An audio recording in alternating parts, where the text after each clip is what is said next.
Social Protection. Your Excellency, sir, with your kind indulgence and permission, I now invite Honorable Florence Bore to take her place at the podium for the oath of office.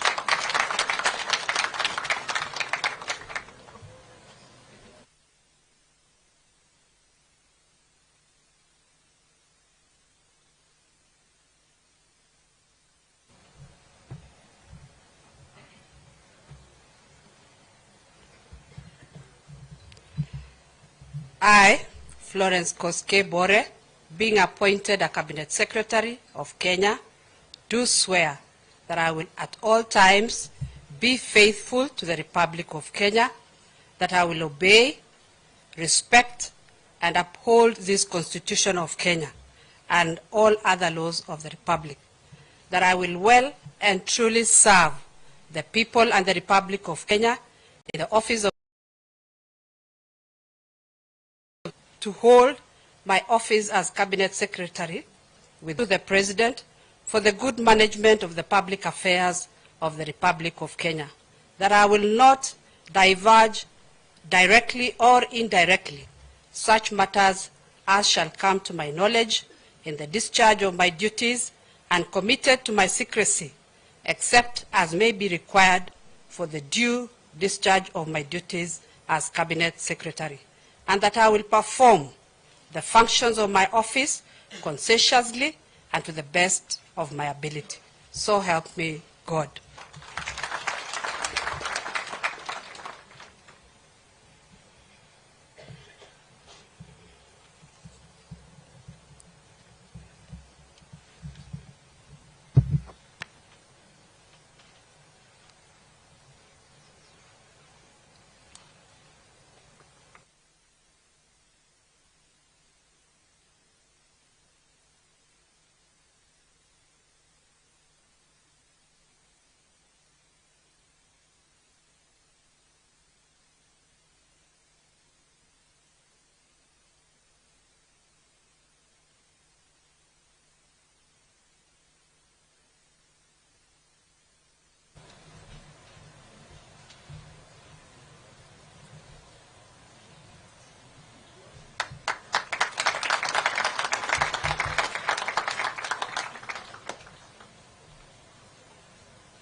Your Excellency, sir, we now proceed to Your Excellency's appointee in the position of Secretary to the Cabinet.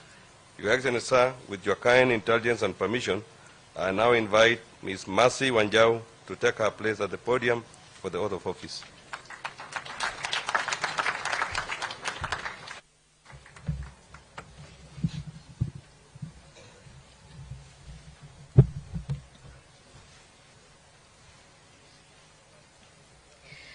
I, Mercy Keiro Wanjau, being called on to exercise the functions of Secretary to the Cabinet, do swear that, except with the authority of the President, I will not directly or indirectly reveal the nature of contents of any business, proceedings, or document of the Cabinet committed to my secrecy, except as may be required for the due discharge of the duties as Secretary to the Cabinet. So help me God.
Your Excellency, with your cabinet having assumed office, it is now my humble duty and profound privilege to invite Your Excellency to convey your congratulations to your cabinet, and thereafter, with Your Excellency's most kind and gracious indulgence, to grant your cabinet a photo opportunity with their respective families. Your Excellency.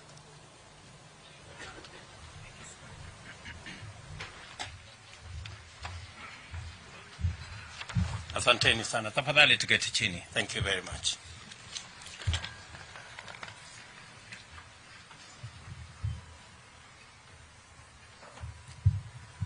Let me take this opportunity on my own behalf, the Deputy President and the Government of Kenya, to congratulate all our cabinet secretaries who've been appointed and sworn in this morning.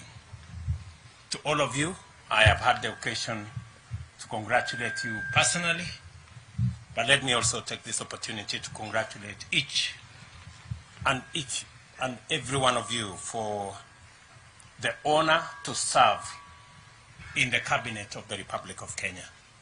Congratulations, and as I have said, I look forward to working with each and every one of you in the transformation of our country as we work together to implement and to execute the plan upon which we were elected by the people of Kenya. Again, to all of you and your families, congratulations. Pongezi. Pongezi sana.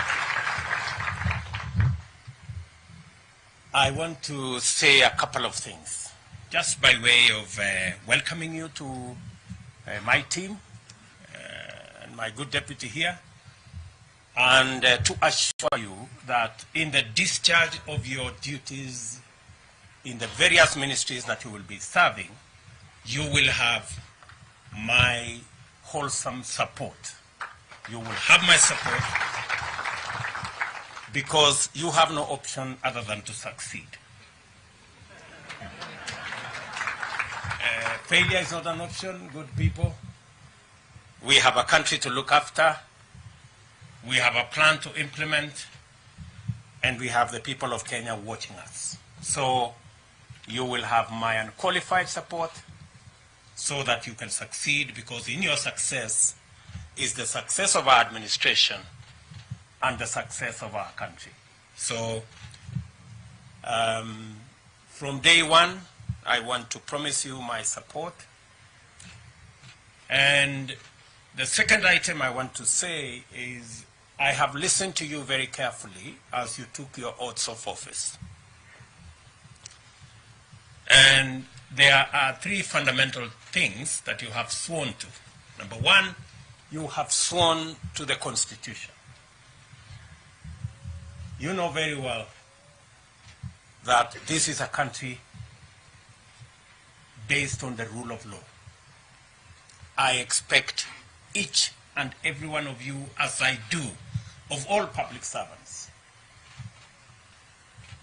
to uphold the Constitution and the rule of law to be front and center in the administration of our government. That should be the guiding principle. The Constitution, all our laws, and making sure that our country is not run on the whims of individuals, but on the dictates of the Constitution. You have also sworn to serve the people.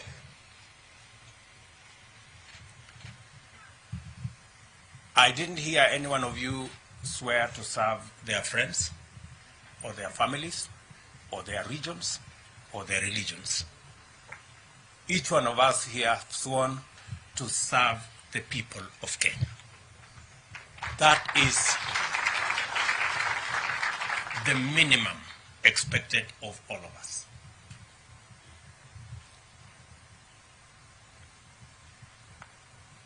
And you have sworn to advise as is required of you by the Constitution. I look forward to listening to you and your advice so that we can manage the affairs of our nation, because even though I stand here as president, I do not have the monopoly of all knowledge. I expect that you will enrich the plans, the thoughts, the programs, and the plan we have with your advice. The third thing I want to say is that by listening to you take your oath of office, let me repeat again, you have been appointed and you have sworn that you have been appointed to the Cabinet of Kenya. I know there are regional persuasions, there are community persuasions. I haven't appointed any cabinet for any region or for any county or for any community. I have appointed a cabinet of Kenya. I expect you to respect your oath of office and serve all Kenyans equally.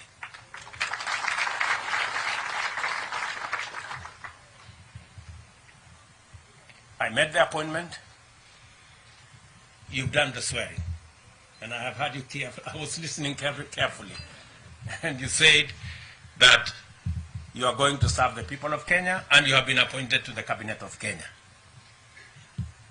That equally means that though we have dockets that have been assigned to each one of you, I didn't hear anybody say they swear to be a cabinet secretary for a ministry.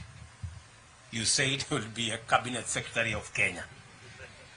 That means that you should be as concerned in what happens in the next ministry as you are in your own ministry. And that underpins the principle of collective responsibility. I do not expect any one of you to say things are not going right in the next ministry. It is your business. If things are not going right in the next ministry, it is your business to look for your colleagues, sit them down, and things must go right in your ministry and in the next ministry.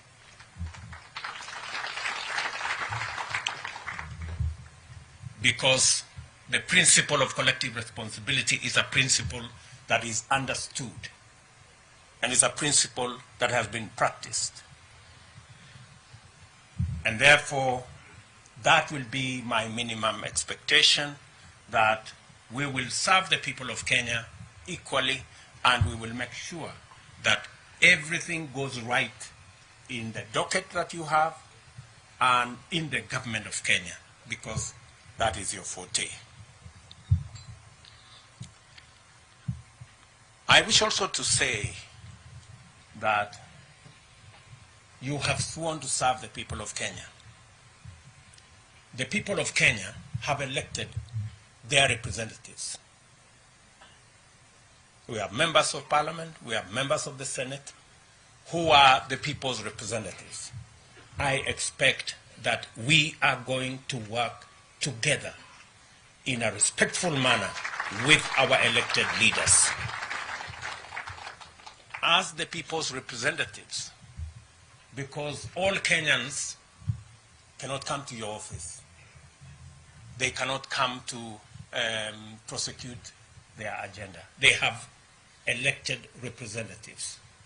And we must take them as the people's representatives and work with them in a respectful manner so that we can achieve the goals we have set up for ourselves. Additionally, we have agreed with the legislature that they will provide a platform for us, as members of the executive, to access the floor of the House so that we can explain our agenda. We can explain our programs.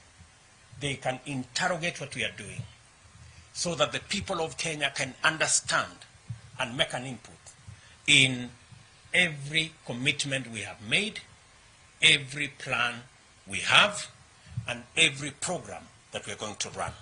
So there will be an opportunity for you as members of the executive to interact much more robustly with Parliament so that we can not only have a platform for us to explain our programs and to seek the support of the legislature in our programs, but for the legislature also to oversight what we are doing, because they are doing it on behalf of the people of Kenya who elected them.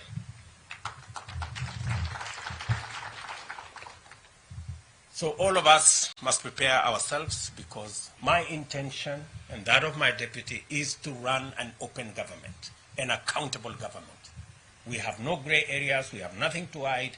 We want to serve the people of Kenya in the context and manner that promotes accountability, promotes transparency, and makes sure that the people of Kenya understand what we are doing.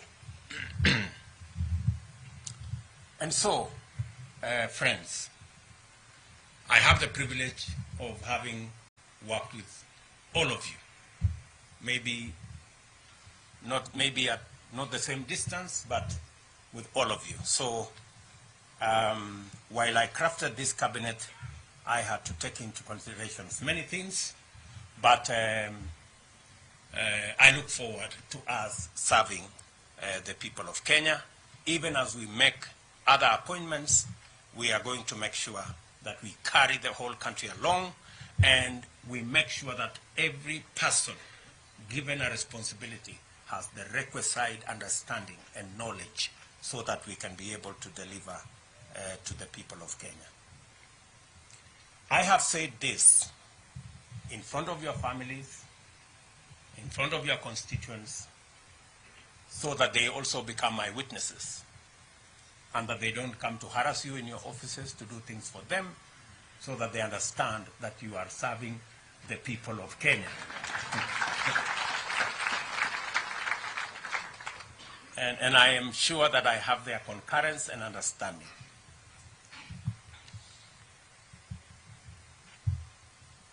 I know sometimes we don't reflect on the oaths that we take. An oath is a very serious thing. And I really expect that we will take it seriously. I will conclude with a word from the Bible. James chapter 4, verses 17. And I want you to record it somewhere and put it on your desk.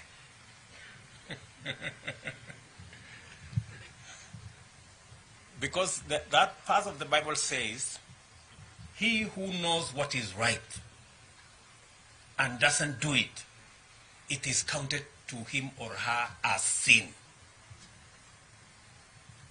Good people, I have told you what is right. We have agreed what is right. So if you don't do it, you will not only miss heaven, but you will have a problem with me. So, nataka niwaulize kwa unyenyekevu, please. We have an agenda for the whole country, and the people of Kenya are really expectant on the delivery of our plan, of our program, and on the transformation of our nation. Again, to you and your families, my congratulations. And I will support you in every way that I can. We will pray together so that God can help us to deliver on the agenda that we have. And I look forward to working with you in office, working with you in the field, and I will encourage you to travel to as many parts of Kenya as possible, even if for whatever reason you are called Tanga, but I think it will be necessary for each and every one of you to traverse Kenya so that you can better understand what Kenya looks like, what are the expectations of the people of Kenya, and so that we can craft the right responses and the right decisions for the people of Kenya. I am a very proud Kenyan this morning that now I have a team. For the last couple of weeks, my deputy and I have been struggling in offices late into the night. Now we have a team, and your celebrations will be very short-lived because I think you will be leaving your offices late. So the spouses, kidogo mtatuvumilia. Hawa watu pengine itabidi walale ofisini for the next couple of months until we have our plan in place. And I want to say again to the families, asanteni sana for supporting this team. And we promise you that you and the people of Kenya, we promise you to do our best. Asanteni sana na Mungu awabariki.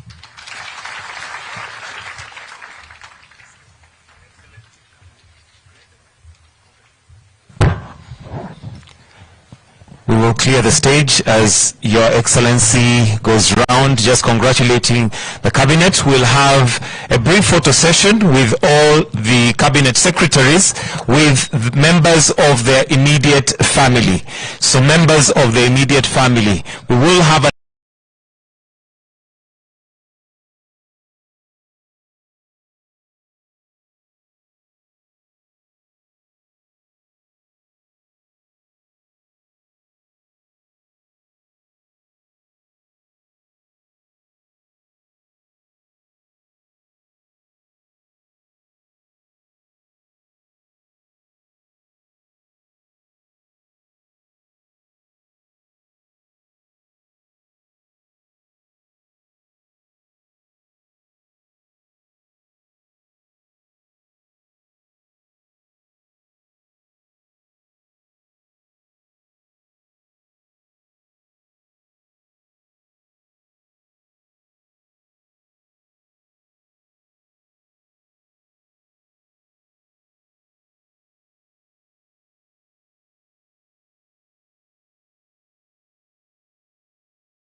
experience. We pray all this, believing and trusting in Jesus' mighty name.